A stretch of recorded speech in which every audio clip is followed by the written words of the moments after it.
জয় রাধে। আজকের এই মহৎ হরিবাসর অনুষ্ঠানে উপস্থিত সাধুগুরু বৈষ্ণব, ভাগবত ভক্ত এবং কৃষ্ণ ভক্তের পাদপদ্মে এই অগমের দণ্ডবত প্রণাম জানিয়ে আমি মহাপ্রভুর ব্যক্ত করছি। রাধে। আজ বিশেষ একটা তিথি, গুরু পূর্ণিমা তিথি।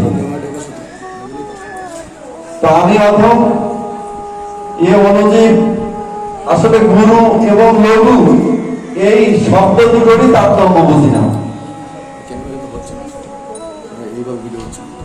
তো আমার মনে হয় আমাদের গুরু গ্রহণের পূর্বেই গুরু তত্ত্ব, গুরু সত্তা কি, কারণ মহাজন বলছে কৃষ্ণ রুষ্ট হলে গুরু রাখি পারে পারে রক্ষা করতে পারে,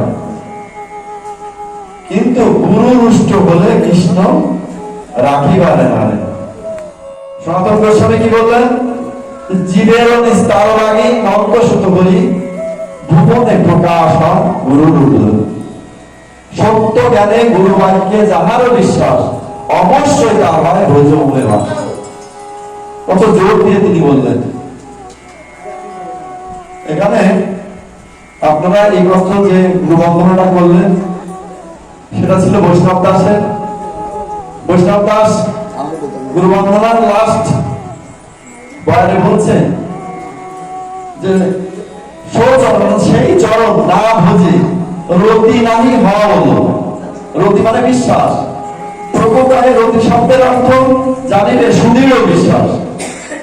রতি গাঢ় বলে তারে প্রেম নাম হয়। রাধে।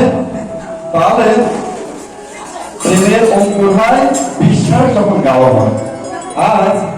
আজকের এই আলোচনায় গুরু বাক্যের উপর বাস্তব একটা দৃষ্টান্ত আমি তুলে ধরবো। সেটা হচ্ছে আমাদের ইসকনের প্রতিষ্ঠাতা শ্রীল প্রভুপাদের একটা জীবন।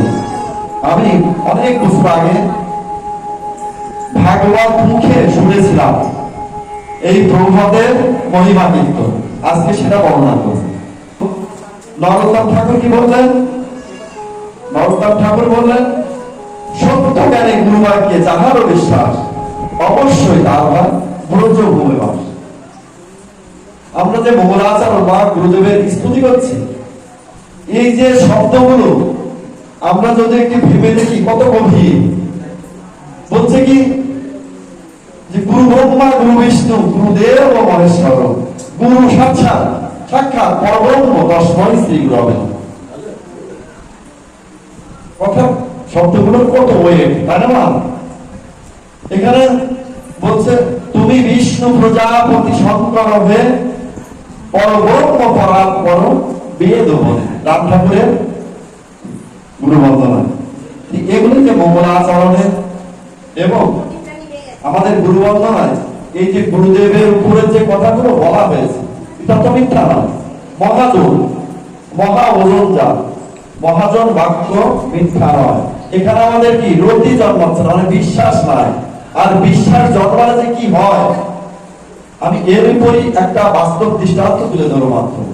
আজকের এই কোন তিথি? এই গুরু পূর্ণিমা তিথি। সেটা হচ্ছে আমাদের ইসকনের প্রতিষ্ঠাতা শ্রীল প্রভুপাদের উপর। আমি প্রভুপাদের কোন শাস্ত্র আদি কিংবা এমন কিছু কিন্তু বা জানি না, কোন গ্রন্থ আদি আমি দেখিনি, আমি জানি না। আমি ভাগবত মুখে শুনেছি মাত্র অনেক বছর আগে। আমি সেটাই বর্ণনা করি।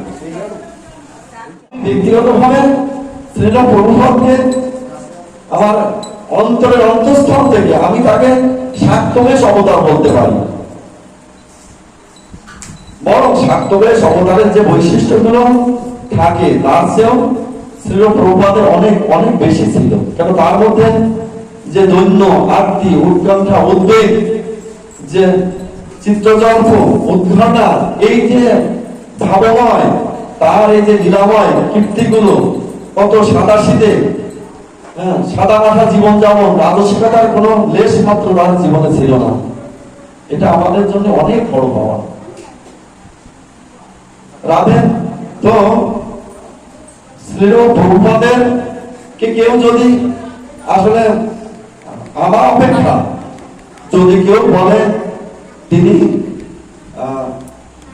অংশ অবতার, তিনি ছিলেন গুণ অবতার, তিনি পুরুষ অবতার, তিনি চতুর্ভুজ অবতার, তিনি মনু অবতার, আমি ভক্ত বাক্য নহে ব্যভিচারী।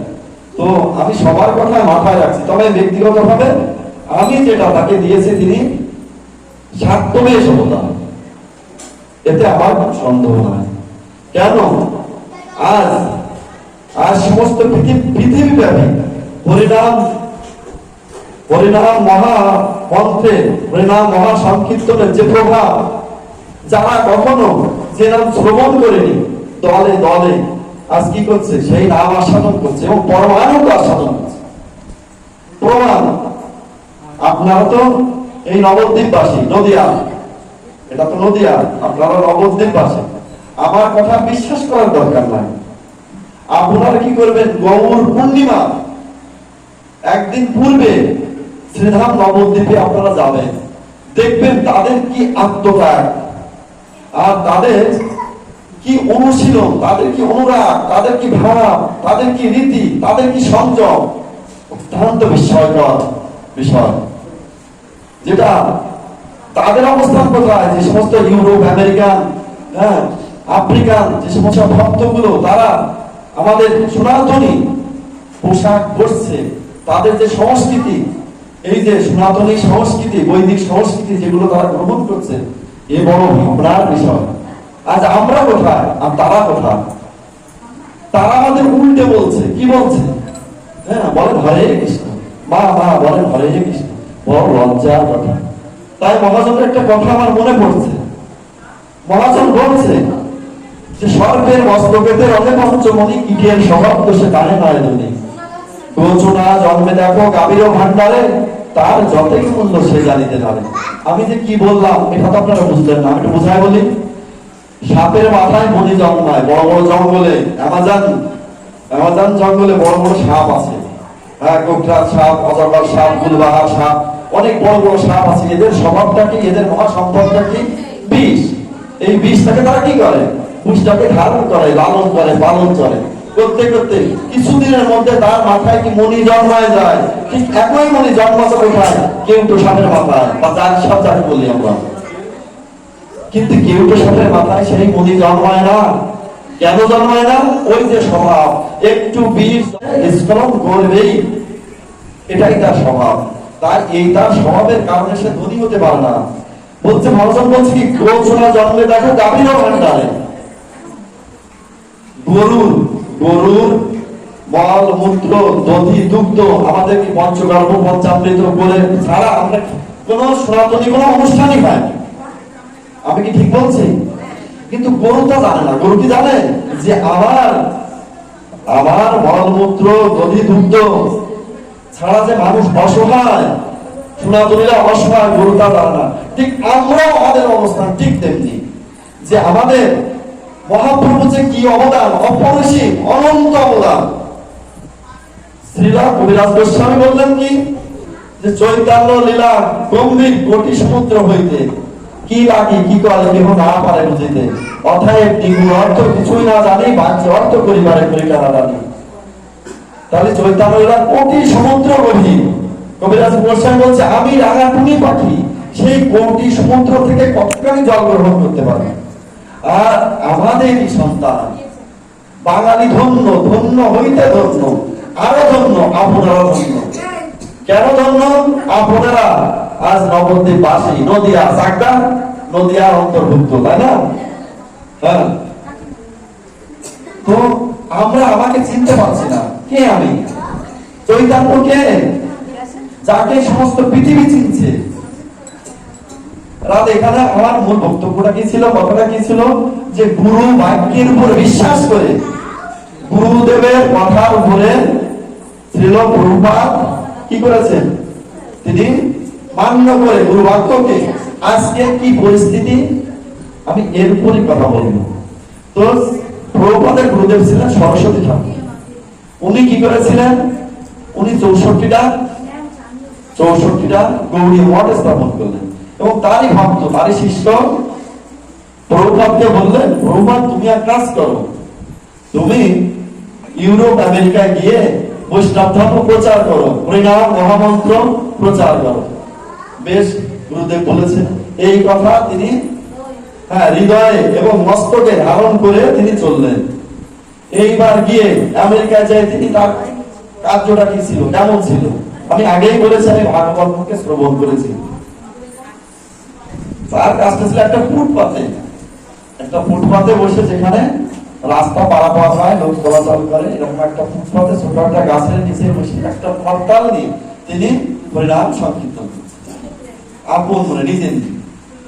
তো এখন কৌতূহলী ওই ইংরেজ বেশ 5-7 জন, একটা ব্যতিক্রমী মিউজিক, একটা ব্যতিক্রমী গান, আরে ওরা এগোয় আসতো প্রভুপাদের কাছে। এবার উনি ভাবে বিভোর, উনি কখনো হাসছে, কখনো কাঁদছে কীর্তনে। তো সবাইকে দেখে প্রভুপাদ কি করলেন, একটু পরে কীর্তন বিশ্রাম রাখলেন। এইবার ওনারা জিজ্ঞাসা করছেন যে তুমি কি করছো?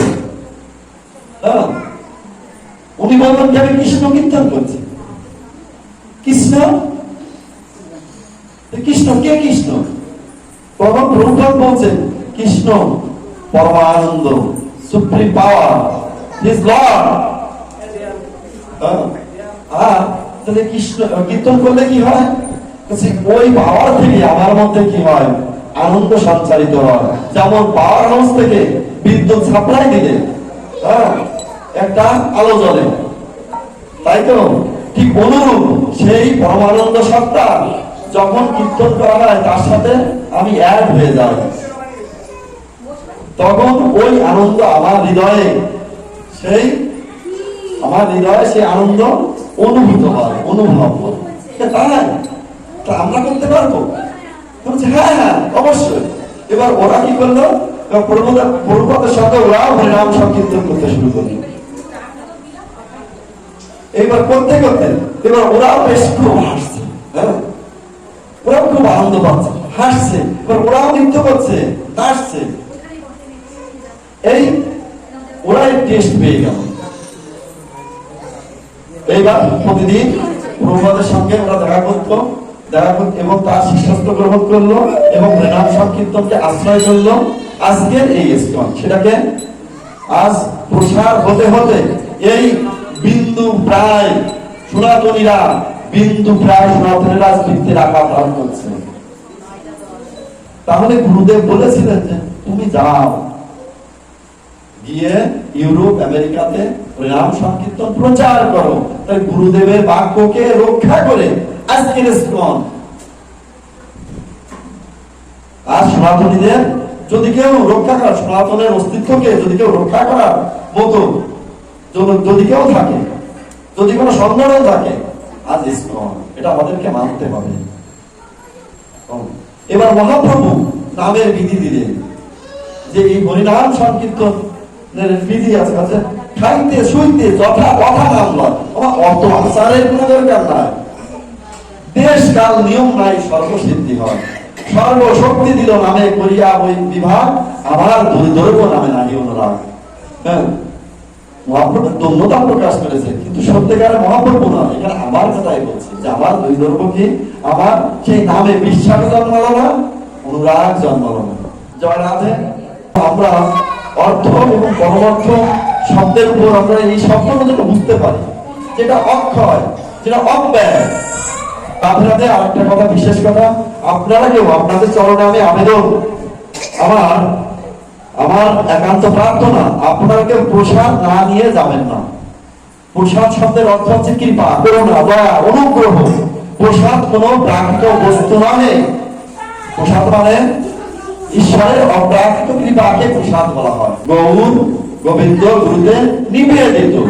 তাহলে প্রসাদ কোন প্রাকৃত বস্তু বা দ্রব্য নয়, ঈশ্বরের বা ভগবানের অপ্রাকৃত করুণা বা কৃপাকে প্রসাদ বলা হয়। রাধে।